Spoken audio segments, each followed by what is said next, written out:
시입니다.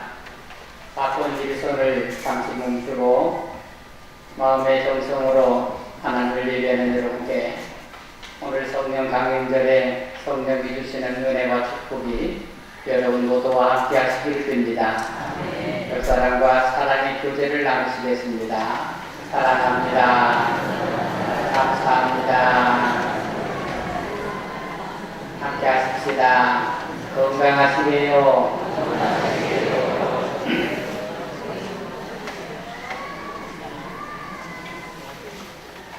어느 목사님의 친구가 교통사고를 당했습니다. 그래서 복잡한 재판 과정을 거쳐야 하게 되었습니다. 그 친구를 돕기 위해서 이 목사님이 사고 현장을 목격한 사람을 찾았는데 어려운 일이었습니다. 정말로 어려운 과정을 통해서 현장을 목격한 사람을 만나게 되었습니다. 그 사람은 자신이 그 현장에서 분명히 보았고 들었고 알고 있다고 했습니다. 이 목사님이 이 목격자를 찾고 난 다음에 그 과정을 본 것을 다 들어보니까 정말로 본 사람이 맞았습니다. 얘기를 다 듣고 나서 그 목격자에게 물었습니다. 당신이 현장을 다 보고 듣고 다 알고 있으니 재판정에 나가서 증언을 해줄 수 있겠느냐? 라고 물었습니다. 그러자 그 사람이 얼굴 표정이 변하더니 절대 증언은 하지 않겠다 하더랍니다. 아니 왜 들어서 알고 있는지를 보고 들어서 알고 있는지를 왜 증언을 안 하겠다고 하느냐 하자 고개를 설레설레 흔들면서 절대로 못하겠다고 하더랍니다. 그런데 이 목사님이 목격자를 만나고 돌아오면서 자신의 마음에 성령이 주는 가책이 들더랍니다. 계속 머릿속에서 생각나는 말이 보고 듣고 아는데 왜 증언하지 않느냐? 보고 듣고 아는데 왜 증언하지 않느냐? 이 말이 자꾸 머릿속에서 테이프 돌려놓은 것처럼 맴돌더라는 것입니다. 저도 이 말을 듣고 나서는 제 머릿속에서 이 말이 계속 생각나는 것입니다. 보고 듣고 아는데 왜 증언하지 않느냐? 너는 보고 듣고 아는데 왜 증언하지 않느냐? 왜 이게 안 될까요? 사도행전 2장은 성령 강림 사건을 기록하고 있습니다. 성령이 강한 바람처럼 불꽃 같은 모습으로 임하셔서 모든 사람들에게 하나님의 임재를 경험하게 하셨습니다.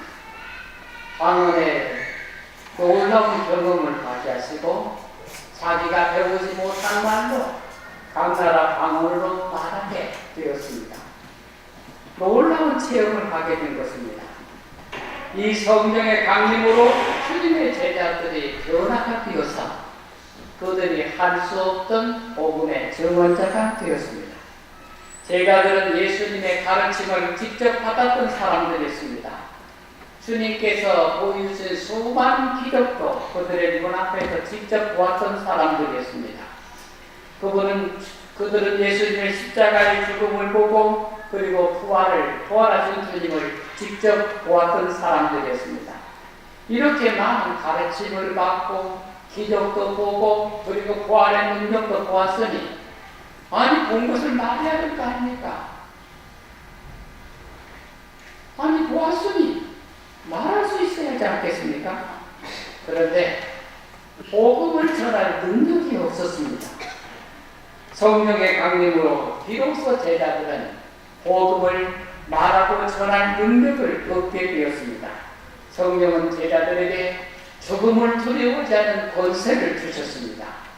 보고 아는데 왜 증언하지 않느냐? 이 문제는 오직 한 가지에 달려 있습니다. 우리가 성령의 충만함을 힘입어야 한다는 것입니다.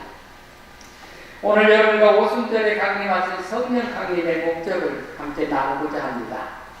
우리에게도 성령이 임하셨음을 믿음으로 확신하는 시간이 되기를 주의 이름으로 축원합니다. 한번 따라서 하십니다. 성령이 오시는 목적은 희망을 주기 위해서입니다. 자, 여러분 17절 18절 읽어보시겠습니다. 17절 18절입니다. 함께 읽겠습니다. 하나님이 말씀하시기를 말세에 내가 내 영을 모든 육체에 부어주리니 너희의 자녀들은 예언할 것이요 너희 젊은이들은 환상을 보고 너희의 늙은이들은 꿈을 꾸리라. 그때 내가 내 영을 내 남종과 여종들에게 부어주리니 그들이 예언할 것이요. 여러분, 이 말씀은 구약성경 예언서의 2장에 있는 말씀을 그대로 인용한 말씀입니다. 사도행전을 쓴 사도 누가는 요엘서의 말씀으로 성령의 강림하신 목적을 설명하고 있는 것입니다.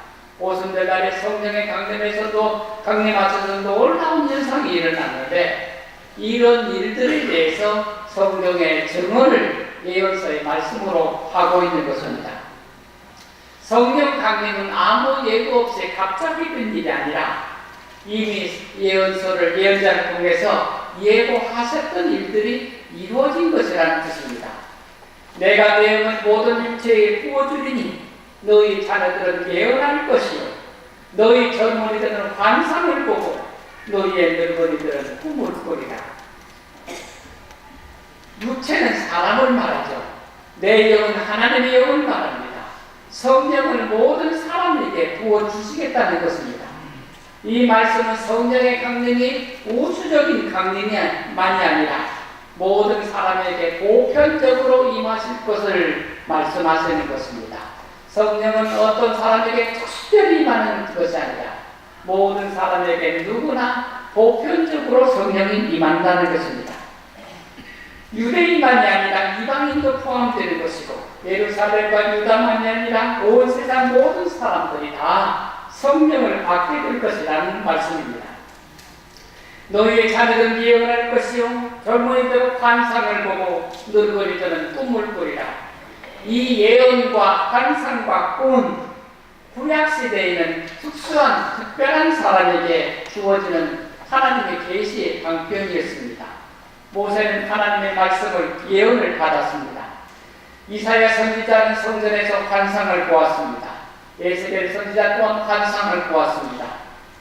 또한 요셉은 꿈을 꾸는 사람이었습니다. 이처럼 구약 성경 안에서 예언과 환상과 꿈은 특별한 사람에게 주어진 하나님의 계시였다는 것입니다. 그러나 오순절 성령 강림으로 인해서 예언과 환상과 꿈은 아이들과 젊은이들과 노인들 즉 모든 사람이 함께 받게 될 하나님의 계시가 될 것이라고 하시는 것입니다. 더 나아가 이 성령은 남종과 여종에게도 주어질 것입니다. 남종과 여종은 하나님의 모든 일꾼을 상징하는 것이지만 그 당시에 이 종은 둘로서를 가리킵니다. 노예를 말했습니다. 초대교회는 변화되어서 예수를 믿은 많은 노예 신분의 사람들이 있었습니다. 그들은 모두 다 성령 받은 그리스도인들이었습니다. 그들은 이렇게 성령을 받은 다음에 하나님의 교회로 세워졌습니다. 자녀들이 예언하고 젊은이들이 환상을 보고 늙은이들의 꿈을 꿉니다. 이 내용이 무엇일까요? 무엇을 말씀하시고자 하는 걸까요? 그게 성령이 사람에게 희망을 주시는 것이라 생각됩니다.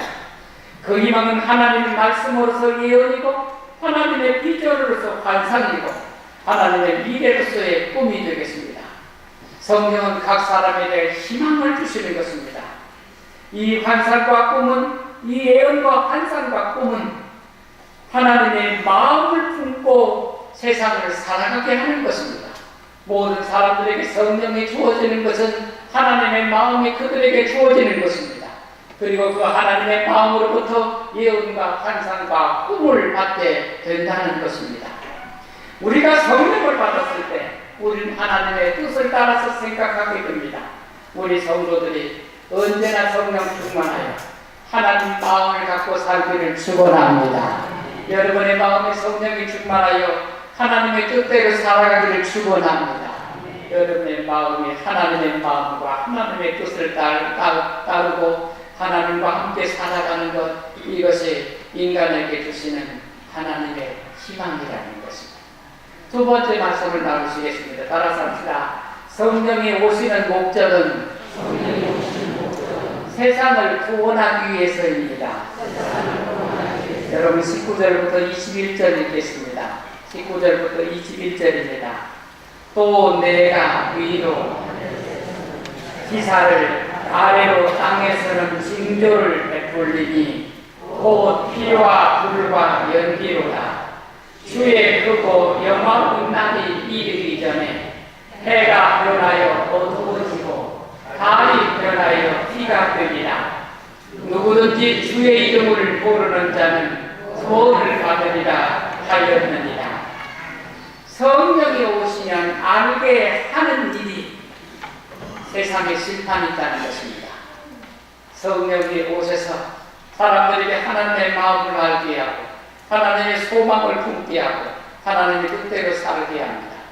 그 다음에 성령이 오셔서 하시는 일은 세상에 심판이 있다는 사실을 알게 하신다는 것입니다.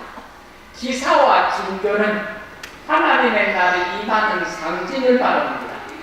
이런 기사와 징조가 구체적으로 피와 불과 연기라고 표현되고 있습니다. 주의 크고 영화로운 날이 임하게 될 것입니다. 성경은 이 말을 주님의 재림에 사용하셨습니다. 그런데 이어서 누구든지 주의 이름을 부르는 자는 구원을 받으리라 하셨습니다. 세상에 대한 하나님의 심판은 또한 구원을 동반하고 있습니다. 그래서 여러분, 심판과 구원은 항상 같이 있습니다. 주의 이름을 부르는 것은 보통 기도의 말입니다. 우리는 주여 주여 부르면서 기도를 하죠. 그런데 여기에서 주의 이름을 부른다는 말은 주를 믿는다는 뜻입니다. 주님의 날에 세상에는 하나님의 심판이 이루어질 것입니다. 그러나 그 심판의 날에 주님을 믿는 사람들은 구원을 받게 될 것입니다. 성령은 이 일을 우리에게 알게 하기 위해서 세상에 오셨다는 것입니다. 예수님은 세상에 성령이 오셔서 하실 일에 대해서 이렇게 말씀하셨습니다. 요한복음 15장 26절에 내가 아버지께로부터 너희에게 보낼 보혜사 곧 아버지께로부터 나오시는 진리의 성령이 오실 때에 그가 나를 증언하실 것이다. 내가 아버지께로 가면 아버지로부터 보혜사 성령을 보내실 것인데 그분이 하실 일이 있다는 것입니다. 성령이 오셔서 할 일은 예수님을 증언하는 일이라 하신 것입니다. 예수님은 세상을 구원하시기 위해서 오셨습니다. 예수님은 세상을 구원하시기 위해서 육체로 오셔서 죄와 죽음에 빠져있는 사람을 위해서 십자가에 죽으시고 무덤에서 부활하셨습니다. 이렇게 십자가와 부활을 통해서 사람의 구원을 완성하신 주님은 다시 승천하셔서 하나님의 우편에 앉아 계십니다. 그러면 다시 성령이 오셔서 예수님이 이루어 오신 구원 사역을 계속해서 성취해 가시게 되는 것입니다. 성령은 오셔서 예수님이 세상 속에서 이루신 구원을 다시 그 구원을 확장시키는 일, 예수님을 세상에 알게 하는 일을 성령께서 하신다는 말씀입니다. 예수님께서는 승천하시기 전에 제자들에게 이렇게 말씀하셨습니다.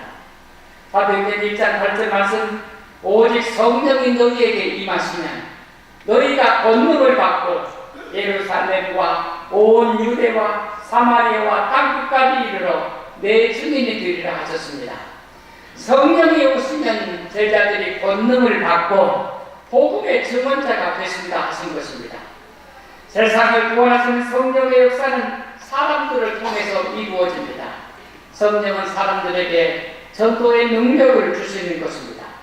그래서 성령을 받은 사람들은 아무 두려움 없이 죽음을 두려워하지 않고 복음의 전도자가 되었습니다.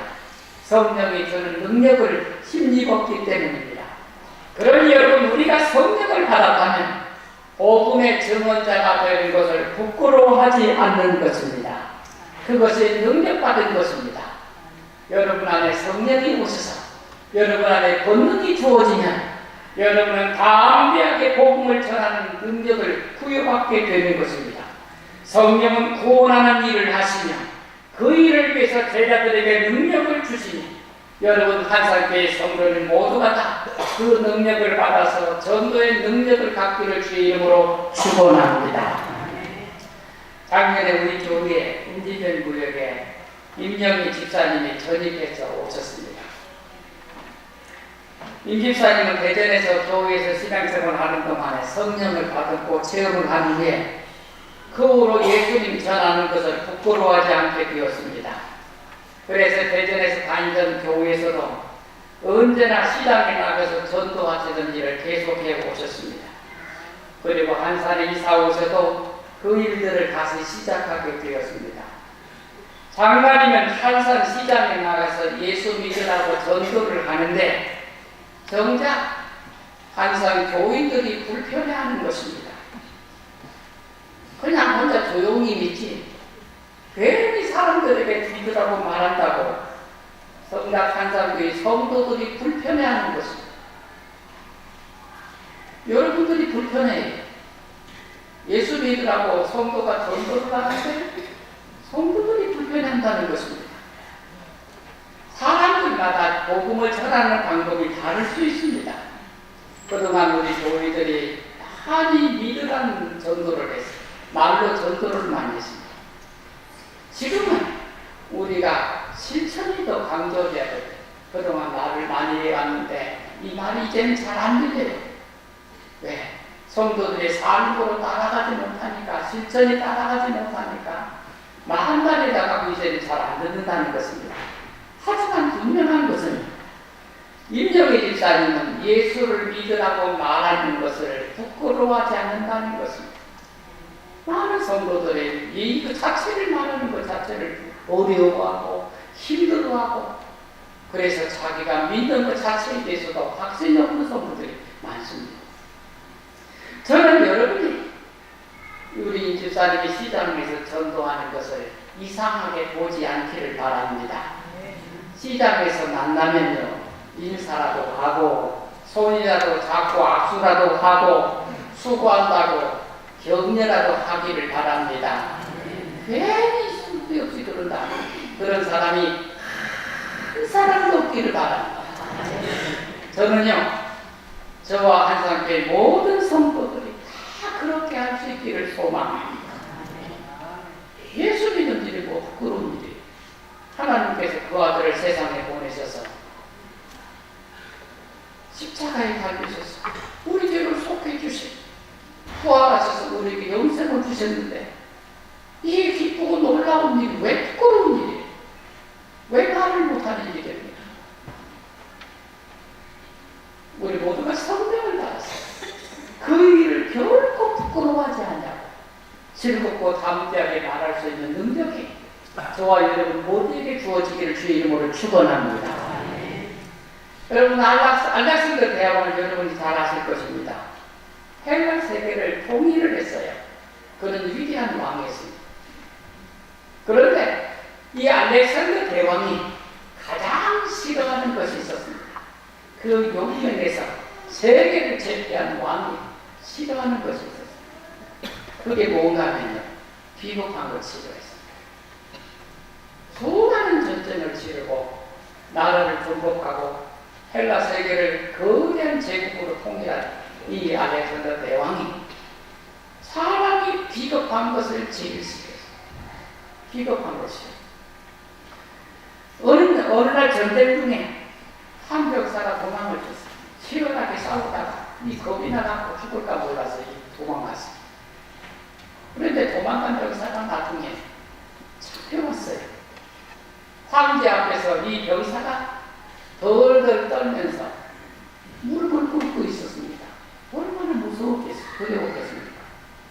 좌우로 신하들이 쭉 도열하고 있는데 황제가 가운데 앉아있는데 이 신하들은 이 병사는 죽었다고 생각했어요. 왜냐하면 황제가 비겁한 것을 가장 싫어한다는 것을 알기 때문에 전쟁터에서 도망가. 너는 오늘 죽었다. 시다들은 다 그렇게 생각했어. 그런데 이 병사가 너무너무 잘생겼어. 저놈은 죽을 놈인데 이 병사가 너무너무 잘생겼어. 죽이기에는 정말로 아까웠어. 죽이기는 아까울 정도로 그렇게 잘생겼어. 이 병사를 보던 알렉산더 대왕의 얼굴에 자비심이 일었어. 얼굴 표정이 변하다. 그걸 보고 시신아들이요, 저놈이 살았구나, 저 아이가 살았구나, 그렇게 생각했습니다. 알렉산더가 소년에게 부드러운 목소리를 물었어요. 소년아, 내 이름이 무엇이냐? 대왕이 소년에게 부드러운 목소리로 말을 거는 것을 보고 나서 도의됐던 모든 신하들의 마음에 안심이 됐어요. 이제 이 소년이 살았구나. 왕의 목소리와 표정에서 자비심을 본 것입니다. 그런데 이 소년이 대답을 했습니다. 네, 알렉산더입니다. 이 소년의 아버지가 왕처럼 용맹한 사람이 되라고 이름을 알렉산더로 지어준 것입니다. 알렉산더. 네, 알렉산더입니다. 순간 알렉산더 왕 대왕의 얼굴이 표정이 굳어졌습니다. 그는 자리에서 일어나서 벌벌 떨고 있는 소년에게 다가갔습니다. 신하들은 대왕의 모습을 보고 이제는 죽었다, 저는 끝났다, 이렇게 생각했습니다. 소년 앞에 다가간 대왕은 벌벌 떠는 소년의 얼굴을 보며 손으로 두 어깨를 부여잡고 말했습니다. 소년아, 내게 이를 말하노니 내 이름을 바꾸든지 행동을 바꾸든지 하라. 소년아, 내가 네게 말한다. 네 이름을 바꾸든지 행동을 바꾸든지 하라. 내 이름을 바꾸든지 행동을 바꾸든지 하라. 여러분, 우리는 모두 다, 저나 여러분이나 다 그리스도인의 이름으로 살아갑니다.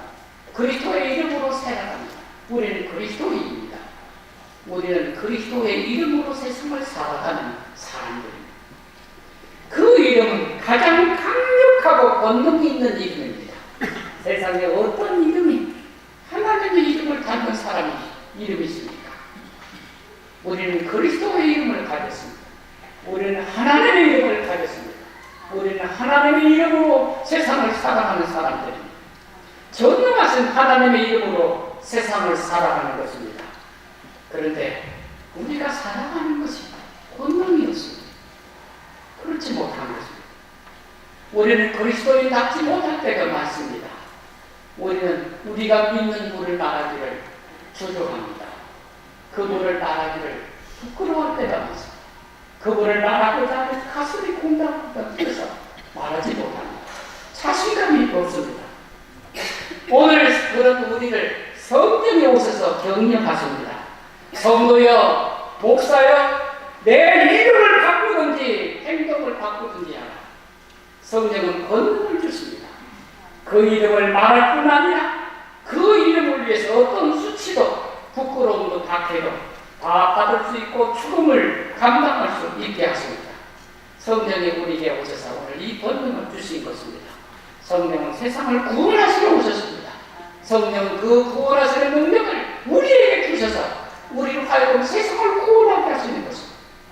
성령은 세상을 구원하러 오셨고 우리에게 능력을 주셔서 우리로 하여금 세상을 구원하게 하시는 것입니다. 오늘 우리 성도들이 성령이 주시는 능력으로 무장하여 세상을 이기고 살아갈 수 있기를 주의 이름으로 축원합니다. 기도드리겠습니다.